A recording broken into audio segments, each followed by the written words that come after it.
Section में हम लोग सेंटर ऑफ मास बोल देते हैं। तो इसी प्रकार का centre system particle centre of मास को कवर कर दें। तो आज हम करेंगे इक्वेशन ऑफ सेंटर ऑफ मास और प्रॉब्लम करेंगे, ठीक। तो चलो शुरू करते हैं। पिछले सेक्शन में हम लोग सेंटर ऑफ मास के विभिन्न बॉडीज के लिए इस पॉइंट पे सेंटर ऑफ मास लाई करता है वो हम कैलकुलेट किए थे, ठीक है।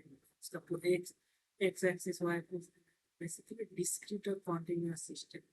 इसके लिए एक तो प्रॉब्लम किए थे जिसमें जो मास डेंसिटी है वो आइसोट्रोपिक नहीं है। इसका मतलब क्या है कि वो आ, हर जगह पर डिस्ट्रीब्यूशन जो है मास का सेम नहीं है, किसी एक जगह पर मास ज्यादा है, किसी एक जगह पर कम है। तो इसको बोलते हैं एनाइसोट्रोपी। तो एनाइसोट्रोपी का और भी बहुत सारा प्रॉब्लम करना है। तो पहले हम लोग देख लेते हैं मोशन ऑफ शेटर। तो अगर हम लोग देखते हैं जो पोजीशन था वो क्या था एक्चुअली। अगर मैं बोल रहा हूँ पार्टिकल है या सिस्टम ऑफ पार्टिकल, ठीक है। मतलब कोऑर्डिनेट सिस्टम है ऐसे, ठीक है। और इसमें क्या है सिस्टम ऑफ पार्टिकल है, मान लीजिए R1 R2 R3 R4 R5 R6, ठीक है। सिस्टम ऑफ पार्टिकल के लिए आर पोजीशन जो है इसका, ठीक है, R2 R3 R4 है हर सबका मास क्या है M1 M2 M3, ठीक है। तो इसका सेंटर ऑफ मास जो हमने लिखा था जो पोजीशन था वो क्या था R(CM). क्या होता है M1R1 प्लस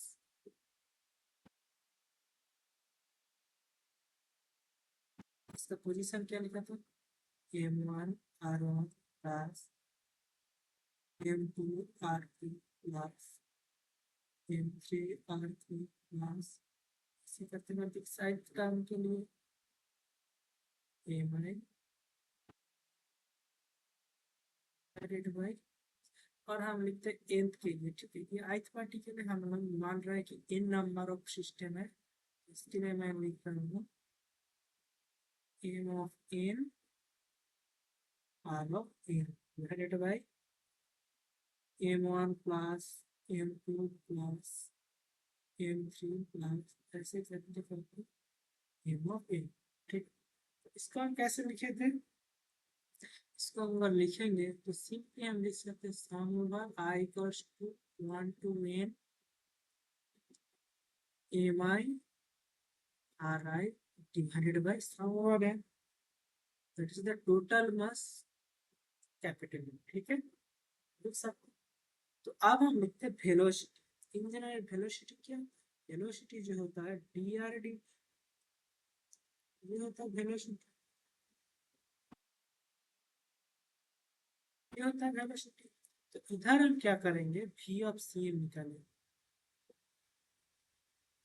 ठीक है। सेंटर ऑफ मास का जो वेलोसिटी होता है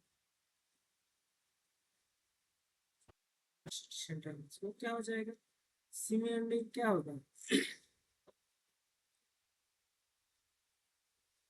m1 v1 plus m2 v2 plus ऐसे लिखेंगे तो mn vn divided by total sum over mass m, ठीक है। तो इसको हम क्या लिख सकते हैं v ऑफ सी एम, तो हम लिख सकते हैं sum over M I V I divided by total mass, ठीक है। I equals to 1 to n, तो ये है आर ऑफ सी एम, ठीक है।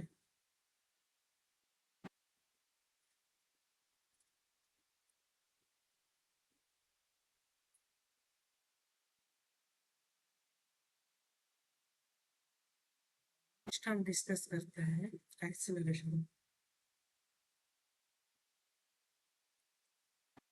एक्सेलरेशन क्या होगा, सेकंड डेरिवेटिव होता है कि हम पहले कुछ लेक्चर में जो पहले लेक्चर में शायद एक्सेलरेशन किए थे, ठीक है। तो एक्सेलरेशन क्या आता है a equals to declare upon dt और हम इसको लिख सकते हैं dp अपॉन dt। तो इधर सेम अगर लिखेंगे हम एक्सेलरेशन ऑफ सेंटर ऑफ मास, ये क्या होता है m1 a1 plus m2 a2 plus ऐसे करते करते mn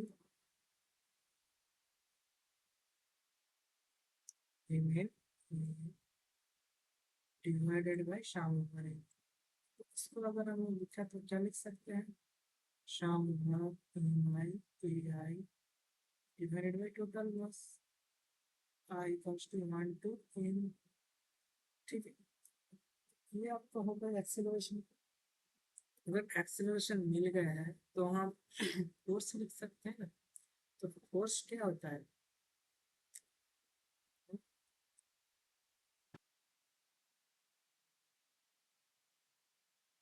सकता, जब फोर्स होता है F इक्वल्स टू क्या होता है सेकंड में m इंटू ये हमको पता है। तो F1 जो होगा वो क्या हो जाएगा m1 a1 इसके लिए हो जाएगा। ठीक है, सिमिलरली F2 के लिए क्या हो जाएगा m2 a2। ठीक है, तो इधर से हम लिख सकते हैं तो centre of mass F of C ये क्या हो जाएगा capital N into A of M F C लिख सकते। तो अगर तो ऐसे करते करते हम क्या लिख सकते हैं F of n equals to n n a।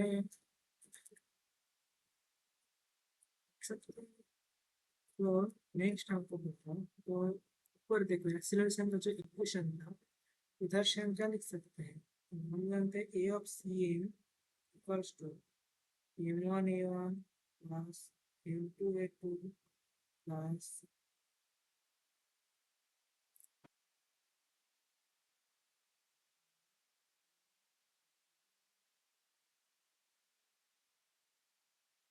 अगर हम m into acceleration centre mass it's A of CN equals to m1 a1 plus m2 a2 plus फिर करते करते m n n।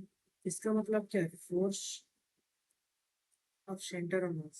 ठीक है, तो क्या लिख सकते हैं हम F1 plus F2 plus Fn से लिख सकते हैं। ठीक है, तो इसका मतलब हम लिख सकते हैं जो F ऑफ CM होगा शाम होगा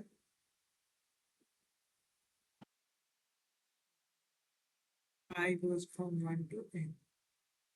ठीक है, ये हो जाएगा फाइनल जो फोर्स सेंटर ऑफ मास जो फोर्स सकते हैं। ठीक है, फोर्स ऑन सेंटर ऑफ मास मतलब किसी भी हम ऑब्जेक्ट लो, ये हम जानते हैं पहले से। ठीक है, ये इधर देखिए, तो किसी भी ऑब्जेक्ट को अगर हम एक फोर्स एक्सटर्नल फोर्स अप्लाई करेंगे तो इसके लिए तो इसका मतलब क्या है इसका मतलब है लिखा है इसका मतलब देखो इसका मतलब देखो centre of mass of a system of particle moves as through it's a particle of mass equal to that of the whole system with all external force acting directed on okay directly on। इसका मतलब क्या है देखो कोई system of particle है तो इसके ऊपर हम इंडिविजुअल फोर्स जो लगाएंगे तो सेंटर ऑफ मास फोर्स क्या होगा सेंटर ऑफ मास में जो फोर्स अप्लाई होगा वो सबका सम होगा। ठीक है, यही लिखाएगा। ठीक है, समझ है। नेक्स्ट देख लेते हैं। नेक्स्ट कुछ इंपॉर्टेंट पॉइंट देख लेते हैं। ठीक है, motion of centre of mass का कुछ इंपॉर्टेंट पॉइंट। फर्स्ट पॉइंट देखो इधर लिखा है क्या है if the system consist more than one particle और बॉडीज।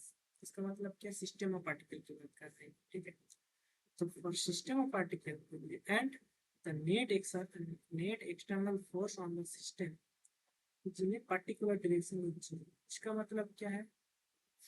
ये हमारे पास एक सिस्टम है, ठीक है, सिस्टम ऑफ पार्टिकल है, ये कोऑर्डिनेट है और इधर हमारे पास एक सिस्टम ऑफ पार्टिकल है। हम क्या कर रहे हैं? Net external force particular direction में जीरो, मान लो इस डायरेक्शन में हमने क्या किया, नेट एक्सटर्नल फोर्स जो है जीरो किया, ठीक है, एफ एक्सटर्नल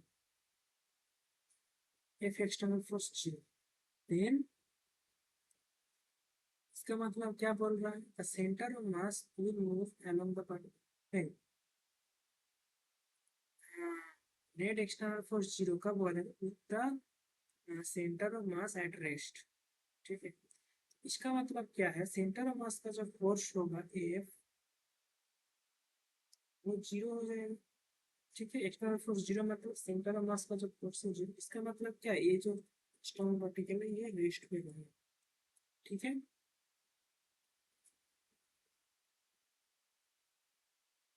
अब देखो, अब क्या बोले, the centre of mass will not move along a particular direction even through some particles of body में बी अलोंग दैट डायरेक्शन। इसका मतलब क्या है कि देखो सिस्टम ऑफ पार्टिकल है, तो इसका मतलब नेट जो system of particle centre of मास की बात करेंगे वो रेस्ट पे रहेगा, लेकिन ये जो एक पार्टिकल ये मूव कर सकता है, अगर ये मूव किया तो दूसरा जो पार्टिकल के है ये भी मूव करेगा, तो ये दोनों क्या करेंगे? बैलेंस करेंगे और जो टोटल सिस्टम है पार्टिकल है वो रेस्ट पे रह जाएगा, ठीक है। तो ये पॉइंट ये होता है। नेक्स्ट देखो, नेक्स्ट पॉइंट क्या होता है? Motion of centre of mass system object is not affected by any external forces, then they always make action pair, so their net contribution to acceleration center of mass is zero। Basically यही बोला है, ठीक है। External force हम कुछ external force नहीं apply करेंगे तो इसका मतलब है एक्सेलरेशन जो है वो जीरो रहेगा इसका,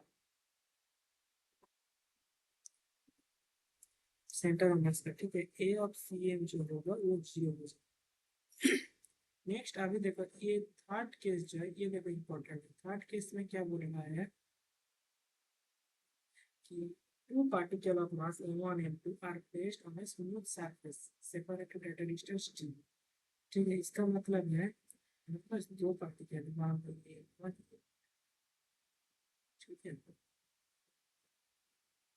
अब देखो separated at a distance R, दोनों क्या है? आर डिस्टेंस से सेपरेट है, ठीक है। they move towards each other due to the mutual attractive force, gravitation में पढ़ेंगे, ठीक है, या फिर हम लोग 11 में पढ़ चुके तो अच्छा है। ये दोनों क्या करें? कोई भी दो ऑब्जेक्ट क्या करता है? दोनों को अट्रैक्ट करता है, ये दोनों क्या करेगा? मूव करेगा अट्रैक्शन फोर्स के लिए। इसके लिए देखो, then if there is no external force, हम इससे रिलेटेड एक प्रॉब्लम करेंगे, ठीक है, तो क्लियर हो जाएगा। देखो फर्स्ट में क्या बोला, if there is no external force the acceleration of centre of mass is zero irrespective of individual acceleration of particle. इसका मतलब क्या है? If F external is zero then S zero, ठीक, ये तो जीरो होना ही। अब देखो वेलोसिटी क्या हो, एक्सेलरेशन जीरो, इसका मतलब क्या है? वेलोसिटी है वो कांस्टेंट हो जाएगा। एक्सेलरेशन जीरो मतलब वेलोसिटी जीरो, जीरो नहीं कांस्टेंट है ये, ठीक है। यही बी वाला सी में देखने में है, if initially the centre of mass rest, centre of मास जो है रेस्ट पे, इसका मतलब क्या है? एक्सेलरेशन जो है सेंटर ऑफ मास का जीरो है इनिशियल, तो ये क्या है? थ्रू आउट द मोशन ये जीरो ही रहेगा, फिक्स्ड रहेगा। If the external force is zero, देखो यही लिखा है, इफ एक्सेलरेशन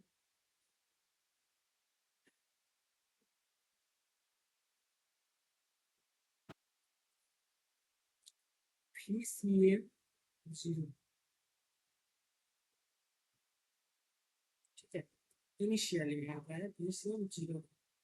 तो देखो the external force is absent if F external zero है देन हम क्या कर सकते हैं क्या क्या बोला इस पॉइंट में if the initial centre of mass is अगर इनिशियल जो सेंटर ऑफ मास है वो जीरो है तो the location of centre of mass is fixed f equals to zero.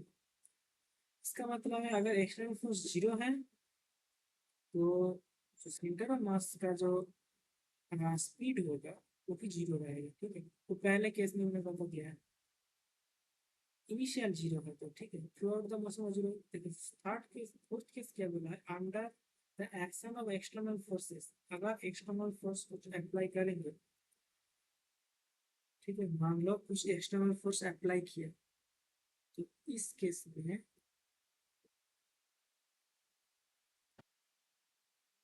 external force applied when the center of mass moves as all the masses are concentrated at that point। तो if external force हमने apply किया if external तो क्या करेंगे कि हम जितना भी masses है सबका कॉन्सेंट्रेट जो है एक पॉइंट पे है उसको बोलते हैं सेंटर ऑफ मास। वो क्या करेगा इसी फोर्स को सब में कंट्रीब्यूट कर देगा, ठीक है। तो under the action of external force the centre of mass just as centre of mass move just all the muscle concentrate on the point. इसका मतलब कि हम जो फोर्स अप्लाई करेंगे वो कहाँ करेंगे सेंटर ऑफ मास पे करेंगे तो क्या होगा जितना मास है सब मूव करेगा और उसका एक्सीलरेशन क्या आ जाएगा F of equals to M time centre of mass का होल मास, ठीक है, a into ex मतलब है एक्सटर्नल एक्सेलरेशन। ठीक है समझ में अगर इस समय तो प्रॉब्लम कर लेते हैं पहले, ठीक है। फिर क्या बोला है देखो इस प्रॉब्लम में बोला है देखो two particle of mass 2m and 3m separated by distance d are placed on a smooth surface। इसका मतलब क्या है ठीक है ये मास है और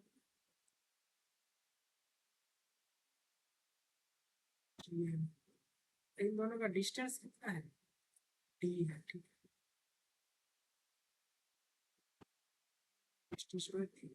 डी है। तो ये दोनों क्या करेंगे एट्रैक्टिव फोर्स के लिए दोनों एक दूसरे के पास में आएंगे, ठीक है। इधर एक्सटर्नल फोर्स कितना है पहले ये बताओ एफ एक्सटर्नल जीरो है, ठीक है ये सबसे इंपॉर्टेंट है। एफ एक्सटर्नल जीरो है इसका मतलब एक्सेलरेशन सेंटर ऑफ मास का क्या होगा जीरो हो जाएगा। समझ रहे तो फर्स्ट क्वेश्चन है बोले एक्सेलरेशन ऑफ सेंटर ऑफ मास, ये होगा फर्स्ट क्वेश्चन हो जाएगा।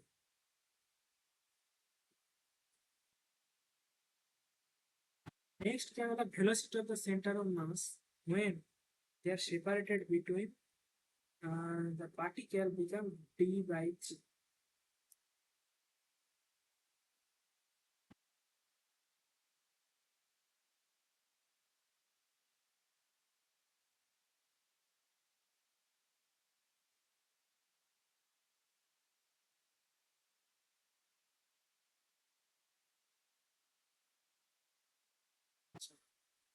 अब देखो इनिशियल जो है देखो इनिशियली पार्टिकल क्या था रेस्ट पे था। सेकंड केस की अगर हम बात करेंगे तो इनिशियल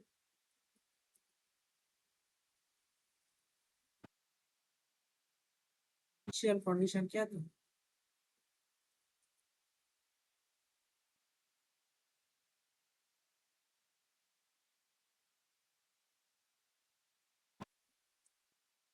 v ऑफ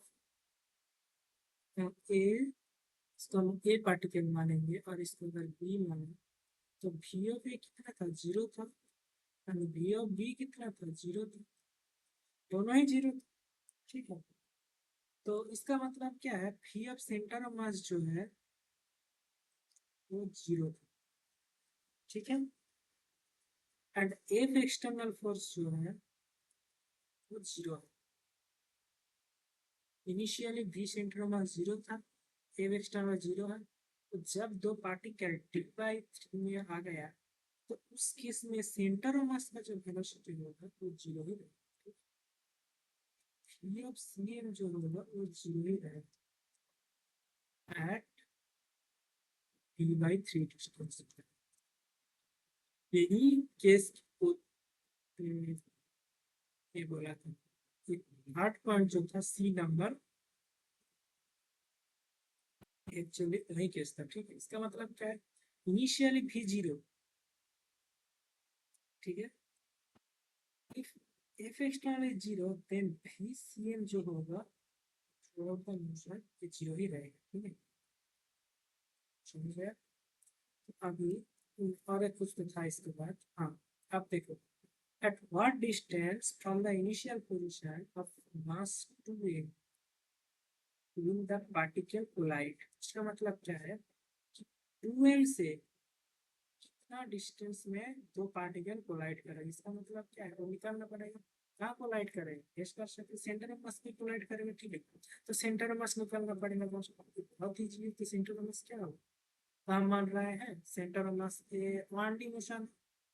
तो क्वेश्चन में अगर हम देखेंगे तो जस्ट एक cm निकालना है, तो क्या होगा m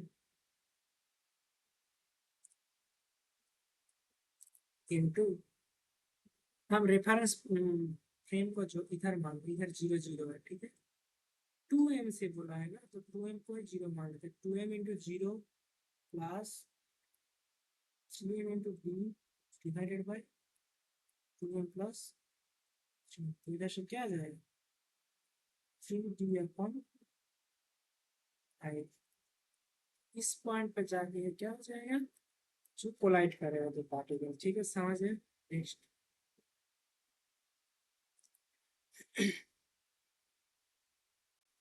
ठीक है, अब हम देखते हैं एडिटिव ऑब्जेक्ट के लिए सेंटर ऑफ मास कैसे निकालेंगे। इसका मतलब क्या है, मान लो हमारे पास एक ऑब्जेक्ट है, ऐसे डिस्क है। ठीक, इसका सेंटर ऑफ मास पता है रेडियल में। अब हम क्या कर रहे हैं, मान लो इसका मास जो है एम है, हम क्या कर रहे हैं, एक और मास इस पे ऐड कर दिए स्मॉल एम। तो अभी सेंटर ऑफ मास किधर जाएगा, इस तरह शिफ्ट हो जाएगा, कहीं इस पॉइंट पे आ जाएगा, न्यू हो जाएगा, न्यू सेंटर ऑफ मास। ठीक, तो इसको कैसे निकालें, तो इसको निकालने के लिए हमको क्या करना पड़ेगा, हमको मानना पड़ेगा जो पहले से मास वो एम है, फाइनल मास जो है कैपिटल एम है। ठीक है, और कैपिटल एम को कहाँ पुट किया है उसको हमको पता होना चाहिए। ठीक है, हमको डी डिस्टेंस में पुट किया है सेंटर। ठीक है, कैपिटल मास, कैपिटल जो मास है स्मॉल मास, तो इसके लिए तो सिंपल जो हो जाएगा एक्स सी एम जो होगा वो लिख सकते हैं कैपिटल मास इंटू इसका भी सेंटर ऑफ मास कितना है जीरो जीरो पे था, तो zero plus small M into D distance पे divided by M plus M. इसका मतलब क्या हो जाएगा M into D divided by M plus M. समझ गया, जस्ट इसके लिए सेम यही करना है, X C M equals to M one X one plus m2 x2 divided by m1 plus m, just यही निकालना। ठीक है, यही करना है एडिटिव सिस्टम के लिए, कुछ नहीं। तो मैं समझ आया। अभी देखो, पिछले दिन हमने क्या किया था, कुछ फिगर का जो सेंटर और मास को निकाला था। तो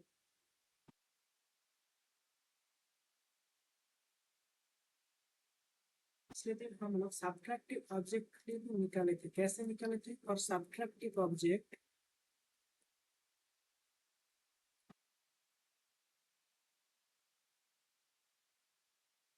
सब्ट्रैक्टिव ऑब्जेक्ट पे हमें कैसे निकालते हैं, मान लो एक्स सी एम जो था वो था पहले, जो पहले सब्ट्रैक्ट करने से पहले जो ऑब्जेक्ट का मास एम है उसको centre of mass X M one X minus M X, ठीक है, divided by M one minus ऐसे किए थे। ठीक है, तो ये जनरल प्रोसेस है, इसको याद रखने का ट्रिक है।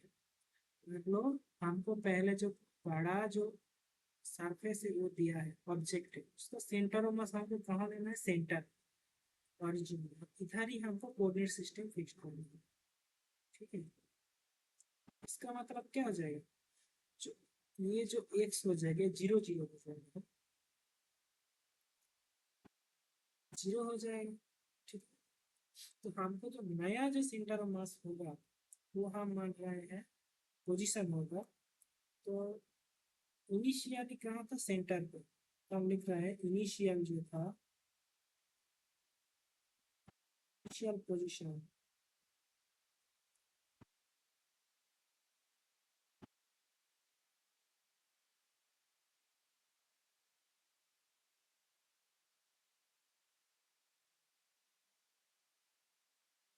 Zero zero. ठीक है, फाइनल जो होगा, फाइनल जो होगा, फाइनल पोजीशन अब ये क्या हो जाएगा, हम मान रहे हैं एक्स प्राइम वाई प्राइम। ठीक है, ये फाइनल, तो जो कट कर दिया है वो सब्ट्रैक्टिव ऑब्जेक्ट जो है,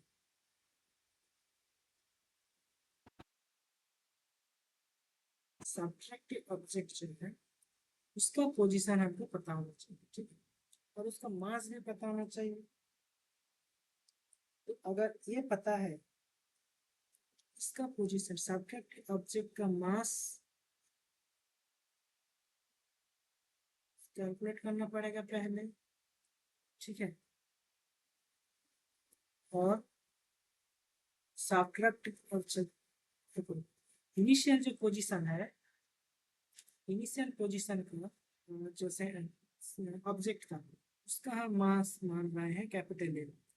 जो ये सब्ट्रैक्टिव ऑब्जेक्ट है इसका हम मान रहे हैं M prime.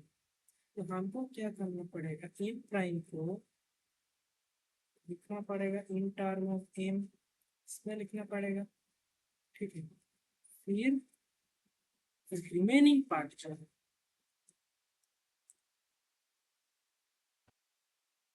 Step, second step, ठीक है, ये थर्ड स्टेप, फोर्थ क्या है, रिमेनिंग पार्ट जो है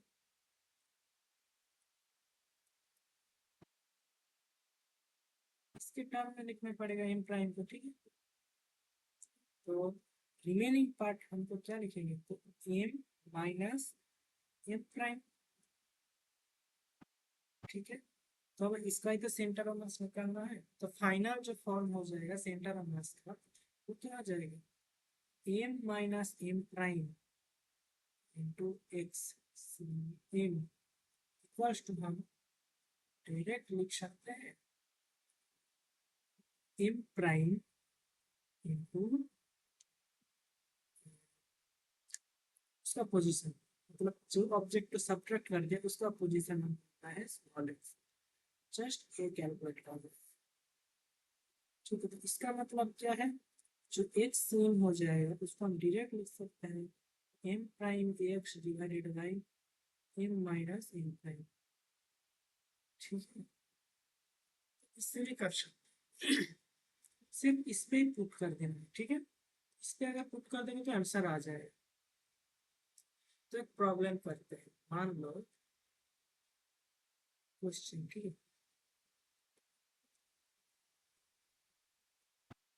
समझ रहे हैं। तो प्रॉब्लम में क्या बोला है, एक हमारे पास जो ये पिछले दिन में हम लोग किए थे, ठीक है, कि एक डिस्क है। ठीक है, इसका रेडियस कितना है, आर, इसका रेडियस है आर। हमने क्या किया, एक और डिस्क कट कर दिया, इसका रेडियस है r/2, और सेंटर r/2 पे ही है। ठीक है, ये कितना, ठीक है। तो इनिशियली हमारा जो सेंटर ऑफ मास था वो एम आई क्या दिया है, एम दिया है, इसका जो मास है एम है, ठीक है। तो हम मान रहे हैं एम जो जिसको सब्ट्रैक्ट कर दिया है, एम एस सब्ट्रैक्टिंग ऑब्जेक्ट, इसका मास कितना है, इसका मास होगा, ये जो इसका जो मास डेंसिटी सिग्मा है, तो एम को हम क्या लिख सकते हैं, sigma into pi R square, इधर लिख सकते हैं sigma into pi R square divided by 4, ठीक है। तो इसको हमको क्या लिखना है, इसके टर्म में लिखना है, इसका मतलब क्या है, एम बाई 4, एम एस मिल गया, एम आई मिल गया, ये सब्ट्रैक्टिंग था। तो जो रिमेनिंग पार्ट है एम आर, वो क्या,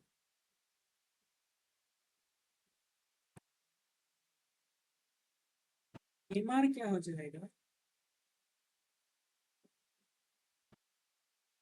M minus M I minus M S minus M by 4 into 3 by, ये रिमेनिंग पार्ट का मास हो गया। तो मैं इसका नोटेशन चेंज कर सकता हूँ ऊपर पे, ठीक है, चलो ठीक है, इधर से याद रखना, ठीक है। तो रिमेनिंग पार्ट का जो मास है वो क्या है, 3/4। आप क्या लिख सकते हैं, M remaining into X of R, यही निकलना है हमको, ठीक है, इक्वल्स टू जो सब्ट्रैक्टिंग ऑब्जेक्ट है M S into X of S, ये याद रखने आपको, ठीक है, जस्ट यही करना है, ठीक है, बस अब पुट करना आंसर आ जाएगा। तो ये क्या है, 3m/4 X R equals to M S कितना है, m/4 इंटू कितना है, r/2, तो इधर से डायरेक्ट आ जाएगा, एक्स आर जो होगा जाएगा r/6,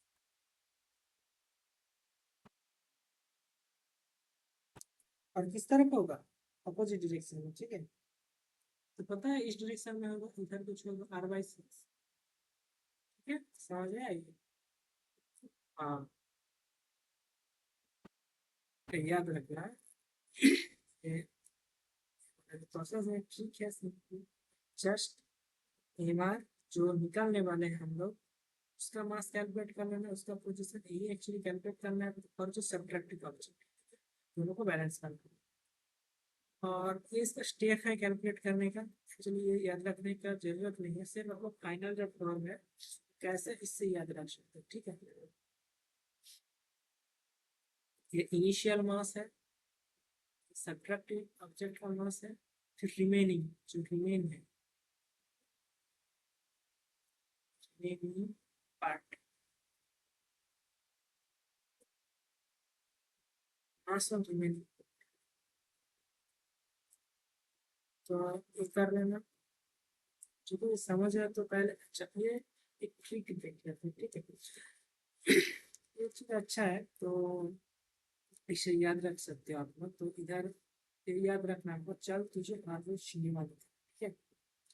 तो इससे आपको क्या करना है, जो पहला जो टर्म है CTHRCT, जो कि एक्चुअली जो सिनेमा वाला पार्ट है, इसको आप ऐसे भी याद रख सकते हो, सी ना करके एस कर लो, ठीक है, SI इससे याद रहेगा, ठीक है। तो सी से क्या होता है, देखिए कोण, चलिए याद रखना सॉलिड कोण के लिए, ठीक है, इसे ट्रायंगल और हॉलो कोण के लिए, एक से हेमिस्फीयर है, हॉलो हेमिस्फीयर, हर से क्या है, रिंग है, सेमी सर्कुलर रिंग, तो भी असली सेमी होगा, क्यों, क्योंकि अगर फुल सर्कुलर रिंग होता है तो उनके लिए सेंटर 0 पे होता है, तो सेमी सर्कुलर रिंग के लिए कहाँ होता है, यही हम लोग कैलकुलेट करना है, ये जो ट्रिक है, ये सेमी सर्कुलर, फिर सी जो है, सी का सी जो है, और एसआई अगर करते हैं हम लोग सॉलिड हेमिस्फीयर के लिए है, और डी का जो होगा डिस्क के लिए होगा, ठीक है। तो देखो रख सकते हो तो अच्छा है, ठीक है, तो ये कैलकुलेट करने की जरूरत नहीं पड़ेगा एग्जाम में, तो इसको जो सेंटर ऑफ मास होगा ये जस्ट याद रखने के लिए देखो। और सॉलिड कौन के लिए आपने 4 3 2 नीचे लिख लेना है, सिंगल ऊपर लिखना है 2 3 4 ऐसे देखो। ये कोन के लिए है कितना हाइट पे, इसलिए एच लिखा है। ट्रायंगुलर की हाइट है इसलिए एच लिखा है। और बाकी देखो होलो हेमिस्फीयर, होलो हेमिस्फीयर जो है इनके लिए क्या है, सब रेडियस इसलिए ऊपर आर आर आर दिया है, ठीक। और याद रखना है ये जो सेमी सर्कुलर रिंग के लिए है तो नीचे क्या रहता है पाई फिर 8 फिर 3 पाई, ठीक है, ऐसे याद रख लेना आप लोगों को। तो ठीक है, ये समझ है। तो चलो नेक्स्ट, जस्ट तो लिया था। तो नेक्स्ट जो आता है हम लोग कॉम्पोजिट सिस्टम को देखते हैं।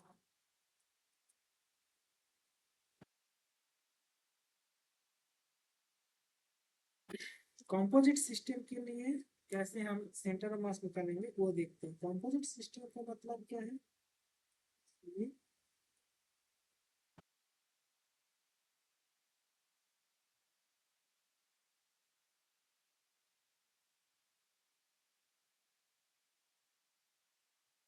ये सिस्टम के लिए, ठीक है।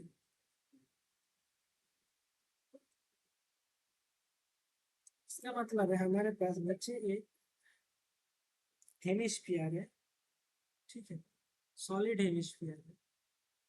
सॉलिड हेमिस्फीयर के लिए क्या होता है 3r/8 होता है। और क्या है हॉलो हेमिस्फीयर है, दोनों को जुड़ दिया गया है, ठीक है, जुड़ दिया है।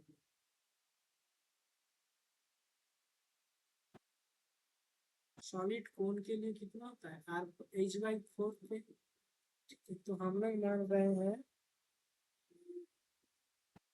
ऐसे है, एक ऐसे सॉलिड हेमिस्फीयर है, और ऊपर एक हॉलो कोन है, नहीं सॉलिड कोन, ठीक है सॉलिड कोन है, ठीक है। ये जो हाइट है कोन का ये हम एच मान रहे हैं,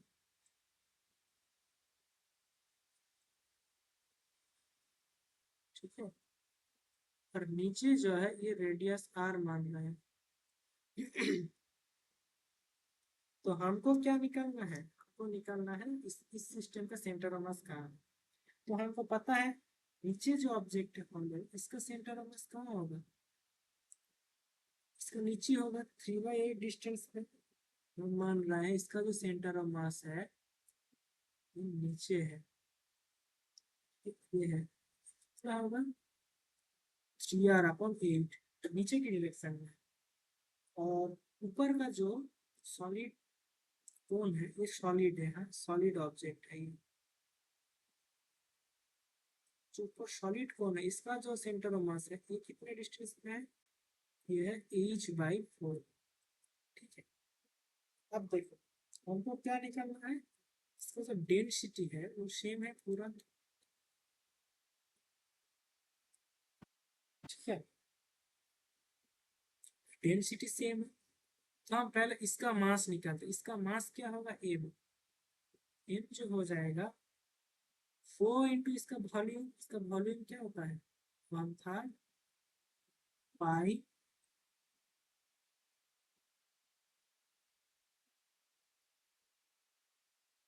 r², ठीक है। आर मीन्स इसका आर जो है कैपिटल आर है, ठीक है। सिमिलर अगर हम ये m1 मान लेते हैं, नीचे का अगर मास निकालेंगे ये m2 जो होगा वो क्या हो जाएगा 4 इंटू 2/3 r³ ये हो जाएगा, दोनों का मास निकाल लिया, ठीक है। अब क्या करना है, जो सेंटर ऑफ मास होगा एक cm और y/cm हम वर्टिकल मान सकते हैं, और सिंपली हम लिख सकते हैं ICM, आई नहीं, आई तो इसके लिए होता है मोमेंट ऑफ इनर्शिया के लिए, तो इसको हम लिख सकते हैं सिंपली एक सीम कर देते हैं, ठीक है। ये जो हो जाएगा तो ऊपर है इसको हम जीरो मान रहे हैं, ठीक है। ये हम अगर रेफरेंस में जीरो मानते हैं, जो दोनों का कनेक्ट करता है कनेक्टिंग जो लेयर है, ऊपर जा रहा है तो इसका मतलब है m1 इंटू एच, और ऊपर का जो पोजीशन है हम मान रहे हैं एक्स वन माइनस, देखो नीचे की डायरेक्शन में नेगेटिव m2 इंटू एक्स, ये नेगेटिव साइन किस लिए है, डायरेक्शन के लिए है, divided by m1 plus m, ठीक है। ऊपर जो नेगेटिव साइन है सिर्फ एक्स का पोजीशन डिफाइन करने के लिए और कुछ नहीं, ठीक है, इसलिए नीचे ऐड कर दिए, बस अब ये पुट कर देना है। जब अगर सब पुट करते हो तो क्या होगा, first h/4 into 4/3 R square H square, ठीक है, माइनस m तो क्या हो जाएगा 4/3 pi R cube divided by, दोनों को ऐड कर देना है, ठीक है।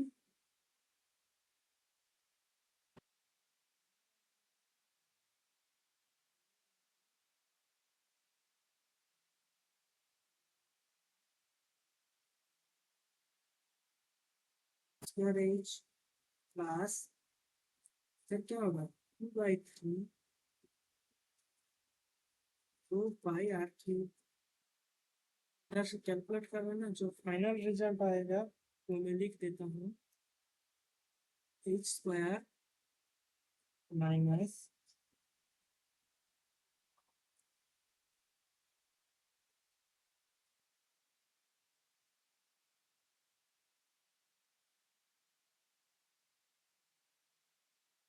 एच स्क्वायर माइनस 3r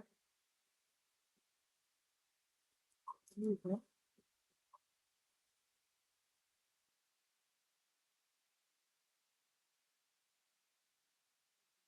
गड़बड़ लिखा है, क्या लिखा, ठीक है, हम लोग कैलकुलेट करते हैं, जो फिर कुछ गलत लिखा है,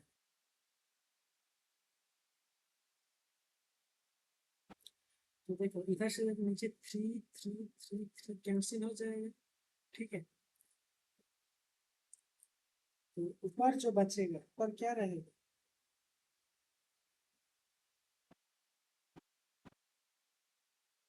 इधर होगा, देखो रो रो रो पाई कैंसिल हो जाएगा, तो इधर से रहेगा H square divided by 4,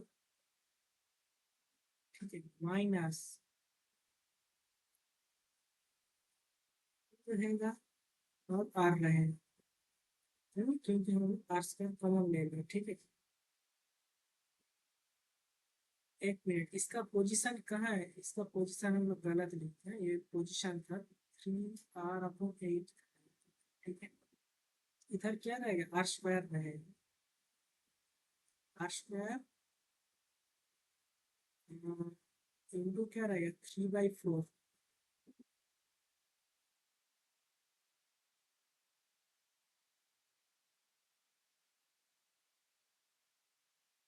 square और 3 डिवाइडेड बाई 4 रहेगा, तो 4 तो होगा क्योंकि 3 कैंसिल आउट हो जाएगी, फिर 3 नहीं रहेगा, क्या बचेगा, फिर 3 नहीं रहेगा, तो जो होगा वो होगा आर स्क्वायर अपन 4 हो जाएगा जस्ट, क्योंकि हम लोगों ने आर स्क्वायर कॉमन ले लिया, तो अगर आर स्क्वायर कॉमन ले लेंगे तो इधर पे पार्ट टू 4 से आर स्क्वायर रहेगा, ठीक है, डिवाइडेड बाई नीचे क्या होगा, नीचे जो होगा रो पाई कैंसिल हो जाएगा, 3 तो पहले कैंसिल कर दिया हमने, नहीं इधर इधर तो डिफरेंट होता है ना, इधर 3 रहेगा, ठीक है, लिखा था मैंने, ठीक है, तो ऊपर इधर क्या होगा एच प्लस,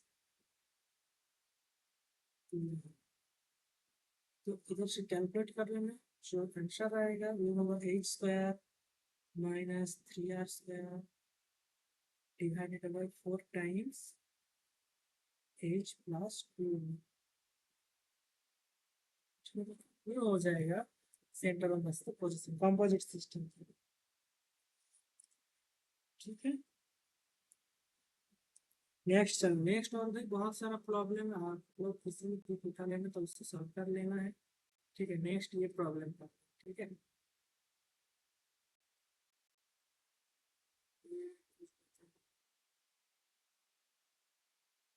नेक्स्ट जो प्रॉब्लम है ये देखते हैं क्या बोला है। Two block of mass 5 kg, 2 kg are placed on a frictionless surface and connected by a spring. And external key gives a velocity v equals to 40 meter per second to the heavier block. इसका मतलब है 5 kg में हम लोग ये apply किए, ठीक है। In the direction of higher one, calculate the velocity gained by the center of mass. The heavier block in the direction of higher one. क्या बोला, लाइटर वन। तो इन the direction of lighter one, then calculate the block gained by the center of mass. velocity तो क्या निकालना, देखो क्या दिया है इधर, m1 गिवन है 5 kg, ठीक है। m2 भी दिया है 2 kg, ठीक है। अब क्या है, एक्सटर्नल की कहाँ अप्लाई किया है, 14 kg इसकी तरफ, हेवियर मतलब इसमें 14 kg अप्लाई किया है एक्सटर्नल किक। इसमें जो v1 है वो क्या है, 14 नॉट केजी, 14 मीटर पर सेकेंड। वेलोसिटी जो है 14 मीटर पर सेकेंड, इसका जो वेलोसिटी है 14 metre. Lighter block in the direction,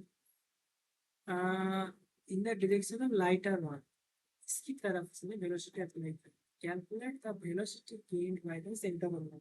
तो सेंटर ऑफ मास का वेलोसिटी जो उसका हम लोग फॉर्मूला क्या था,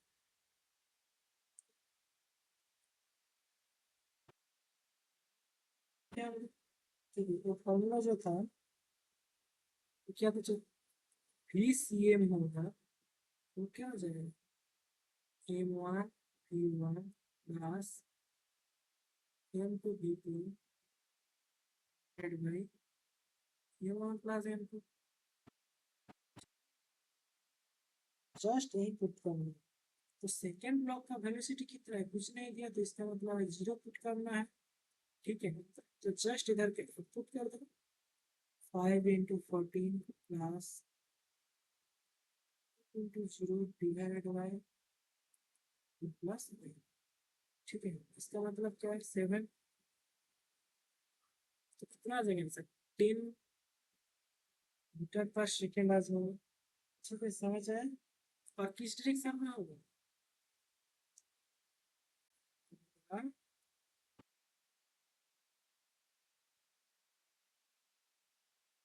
राइटर एटम, राइटर ब्लॉक, ठीक है, समझ आए। नेक्स्ट क्वेश्चन, नेक्स्ट क्वेश्चन है कि इसको हम पहले सॉल्व कर लिए थे, ठीक है। नेक्स्ट, हाँ ये वाला देखो, इसमें क्या बोल रहा है, अरेंजमेंट दिया है, पूरी प्रॉब्लम है, हम लोग पूरी प्रॉब्लम कर लिए, तो इसका एक्सीलरेशन क्या होता है पहले बता दो आप लोग। एक्सीलरेशन क्या होता है इसका, ये जो होगा पूरा सिस्टम होता है m2, that's mean mb minus ma divided by mb ma into g, ये होता है एक्सीलरेशन।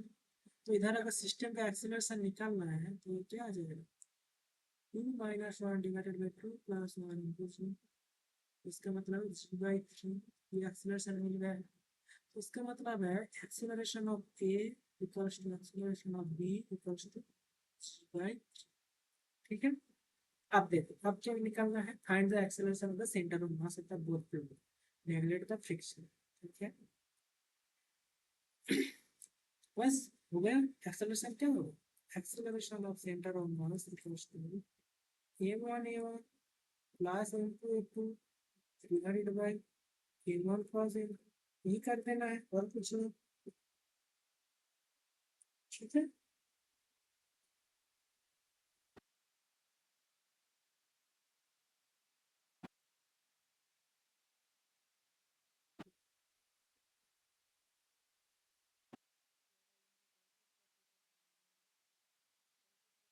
कितना आता है?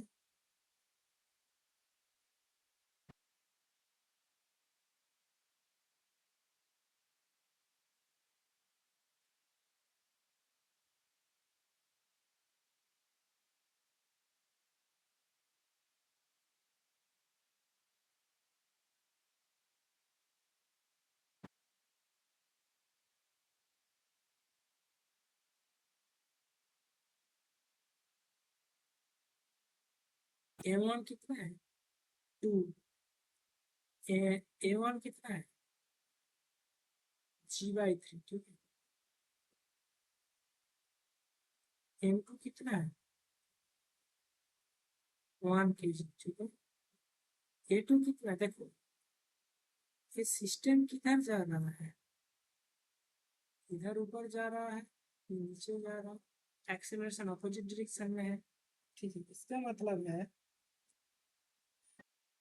एक्सेलरेशन है, जो स्मॉलर ब्लॉक है ऊपर जा रहा है, ठीक है, और जो हेवियर ब्लॉक है वो नीचे जा रहा है। नीचे जा रहा है इसका मतलब पॉजिटिव है, और ऊपर जा रहा है नेगेटिव। इधर हम लिख सकते हैं माइनस ऑफ G/, ठीक है, डिवाइडेड बाई फाइनल चेंज, वो क्या हो जाएगा? प्लस 2+1, ठीक है। इधर से क्या आ जाएगा? C/3 divided by 3, that is C/9, ठीक है।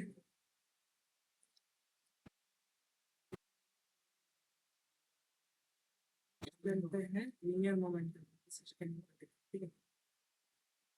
तो सिस्टम ऑफ पार्टिकल के लिए हम मान रहे हैं हमारे पास n number of system of particle है,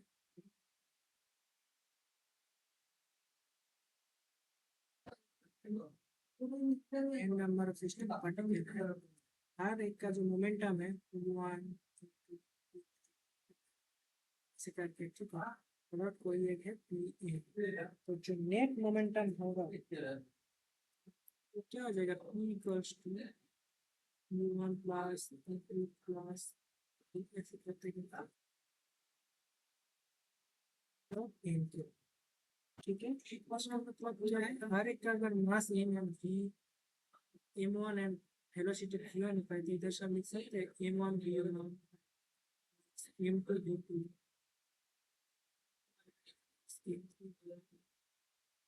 करते करते इवन भी, तो नेक्स्ट देखो, नेक्स्ट क्या लिख सकते हैं? नेट मास ठीक है, जो सेंटर ऑफ मास है उसका मोमेंटम लिख सकते हैं। इसका क्या मतलब है? जब टोटल मोमेंटम है तो सेंटर ऑफ मास का ही मोमेंटम है ना, यहाँ से हम लिख सकते हैं total momentum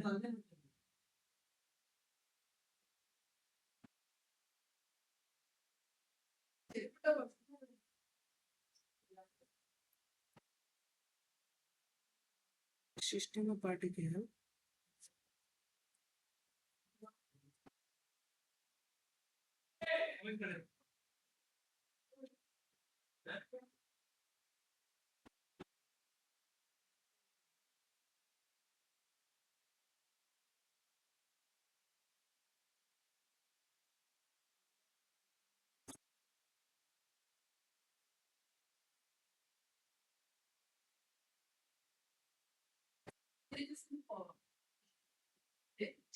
and the velocity of center of mass, ठीक है। mass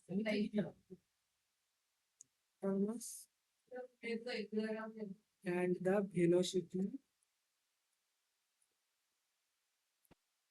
सेंटर ऑफ मास, इसका मतलब क्या? P जो होगा लोकल में से v ऑफ c,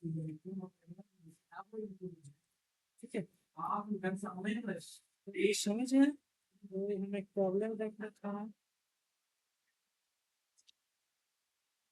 ये प्रॉब्लम इसमें क्या बोला है? A block of mass M with a semi-circular track of radius are placed on a smooth floor. So the picture नहीं दिया तो मैं ड्रॉ कर देता हूँ। मैं ऐसे दिया था ट्रैक, ठीक है। सेमी सर्कुलर ट्रैक है,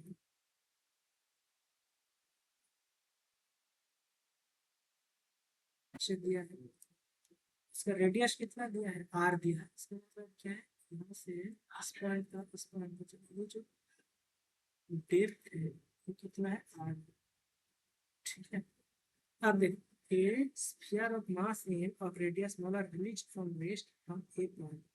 a point इधर गया, ये है a point, और ये आपका दिया है b point। एक स्मॉल स्फीयर, ठीक है, जिसका मास m एंड रेडियस r है, ठीक है, रेडियस r, इसको रिलीज करते हैं।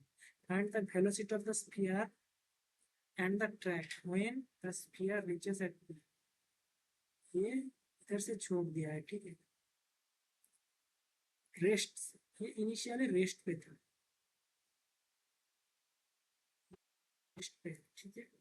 तो अब बताओ हमको क्या बोलना है, वेलोसिटी निकालना है, तो हम पकड़ लेंगे।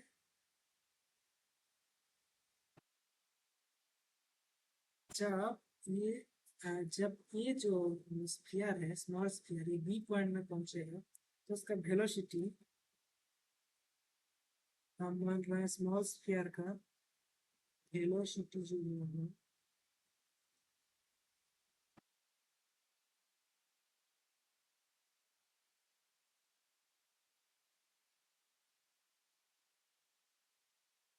वेलोसिटी ऑफ एम, इसका क्या है, v1 मान रहे हैं, वेलोसिटी ऑफ कैपिटल एम, ये क्या मान रहे हैं, v। ठीक है, तो from linear conservation, linear momentum conservation, तो हम लिख सकते हैं कंजर्वेशन ऑफ,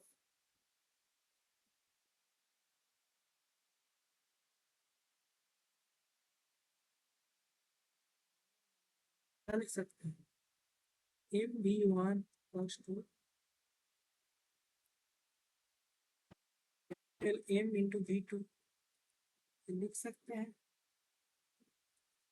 किस डायरेक्शन में किया हम लोग, देखो, अगर ये इधर जाएगा, ठीक है, इस पॉइंट में स्मॉल का जो वेलोसिटी इस डायरेक्शन में होगा, ये v1, एंड कैपिटल का जो वेलोसिटी होगा ये इस डायरेक्शन में,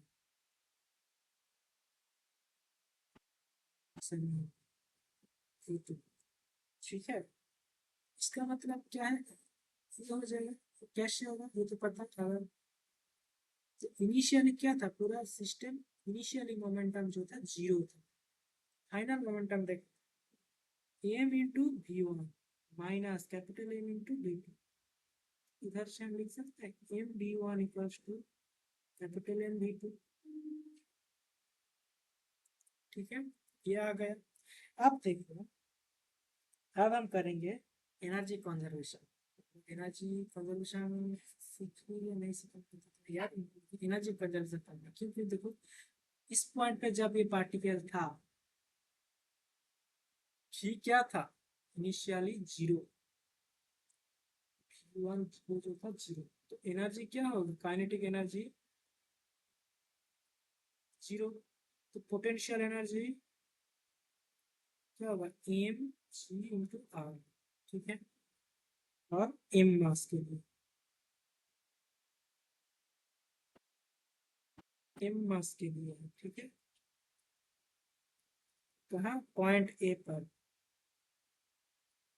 पॉइंट बी में जब आएगा, ठीक है, जब इस पॉइंट पे आएगा, इधर पोटेंशियल एनर्जी कितना होगा, काइनेटिक एनर्जी जो होगा वो होगा half M q1 square, and kinetic energy हो गई, पोटेंशियल एनर्जी क्या हो जाएगा, जो पोटेंशियल एनर्जी हो जाएगा वो हो जाएगा एम जी कैपिटल आर, क्यों, क्योंकि इसका रेडियस जो है आर है, रेडियस आर है, तो ये अगर इस पॉइंट पे आ गया तो इसका जो पोटेंशियल एनर्जी इस पॉइंट पे आ जाएगा एम जी आर। ठीक है, तो कंजर्वेशन ऑफ एनर्जी, अच्छा, इसका तो हो गया। अब देखो, बड़ा ब्लॉक का इनिशियली जीरो था, पोटेंशियल एनर्जी जीरो है, फाइनल मास एम के लिए अगर हम देखते हैं, देखो, तो पोटेंशियल एनर्जी जो होगा ऑलवेज जीरो होगा, ए बी दोनों जाएगा, ठीक है, बट काइनेटिक एनर्जी का जो इनिशियल है वो 0 है, बट काइनेटिक एनर्जी का जो फाइनल है तो हो जाएगा half M V two square, capital है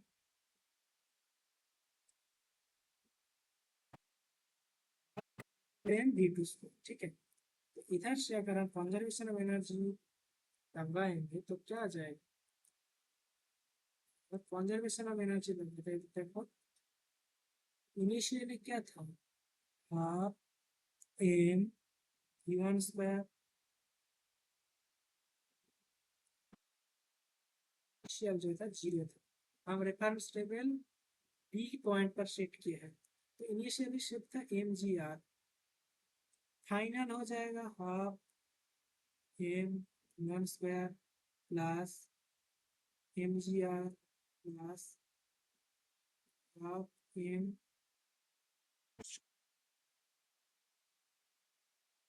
ठीक है। तो इधर से हम लिख सकते हैं M G R minus R equals to half M one square plus half small M नहीं कैपिटल एम है, capital M into B two square, ठीक है। नेक्स्ट इधर से अगर हम लिखेंगे कैलकुलेट करेंगे तो फाइनल हमको क्या निकालना है, वी वन वी टू निकालना है ना, find the velocity of the sphere and the track. तो इधर से अगर हम देखो वी वन की जगह पर हम क्या लिख सकते हैं, ये वाला इधर से, तो अगर हम पुट करेंगे तो half M V one square plus half M V two की जगह पर हम लिख सकते हैं M V one by capital M, ठीक है। तो लिख सकते हैं M square, M square V one square divided by capital M, ठीक है। तो इधर से कैलकुलेट कर लेना, जो आएगा half M V one square और अगर M plus M divided by M, ये हो जाएगा। इधर से जो फाइनल जो वैल्यू निकल कर आएगा मैं लिख रहा हूँ ई वन जो होगा देखो two G M M into G into R minus R, देखो ये एम से ये कैंसिल हो जाएगा, तो अगर two M G plus R divided by M plus M square. Similarly अगर आप दूसरा केस के लिए लिखते हो तो वी टू क्या हो जाएगा, वी टू हो जाएगा M V one divided by capital M, just ये करना है, तो M by M into root under two M G R minus R divide by M plus M, final V two. और ये वी वन क्या था, स्मॉल स्फीयर का, और ये ट्रैक के लिए है, ये स्फीयर के लिए,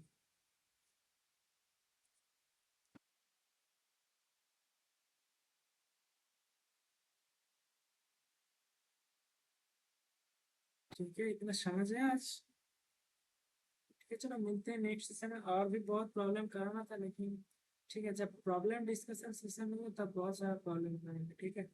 यूआईक्यू भी करवाना है, तो आज के लिए इतना ही, चलो मिलते हैं नेक्स्ट सेशन में। और आप लोग ये जो है ये फॉलो कर लेना है, टेलीग्राम लिंक है ये, और व्हाट्सएप लिंक इस पर फॉलो कर लेना, ज्वाइन कर लेना, तो ठीक है। तो चलो आज के लिए इतना ही, थैंक यू, बाय।